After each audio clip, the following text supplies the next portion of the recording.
கோலி talk Kollywood news. வாலு விவகாரத்துல சங்கம் உதவல, D ராஜேந்தரோட வருத்தம். வாலு பட விவகாரத்துல சிம்பு தரப்புக்கு அடி மேல அடி விழுந்துகிட்டு இருக்கு. வாலு படத்துக்கு எதிராக வழக்கு தொடர்ந்து வெற்றி அடைஞ்ச மேஜிக் ரேஸ் நிறுவனம் சினிமா தொழில் செய்யும் நிறுவனமே அல்லனோ எங்கிருந்தோ வந்த ஒரு நிறுவனம் வாலு படத்துக்கு தடை உத்தரவு வாங்கிட்டாங்க. இதை தயாரிப்பாளர் சங்கம் கையை கட்டிக்கிட்டு வேடிக்கை பார்த்துக்கிட்டு இருக்குன்னு வருத்தப்பட்டாராம் டி ராஜேந்தர்.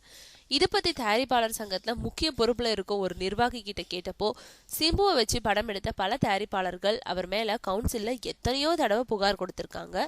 அப்போலாம் கவுன்சில் பேச்ச சிம்புவோ டி ராஜேந்தரோ காது கொடுத்து கேட்டதில்ல. இப்போ தனக்கு ஒரு பிரச்சனைன்றதும் அவருக்கு ஆதரவா கவுன்சில் வரணும்னு சொல்றது என்ன நியாயம்னு கேட்டிருக்காரு. கடைசியா இது நம்ம ஆளு பட விவகாரம் தொடர்பா டி ராஜேந்தர் மேல தயாரிப்பாளர் சங்கத்துல இயக்குனர் பாண்டிராஜ் புகார் கொடுத்தாரு.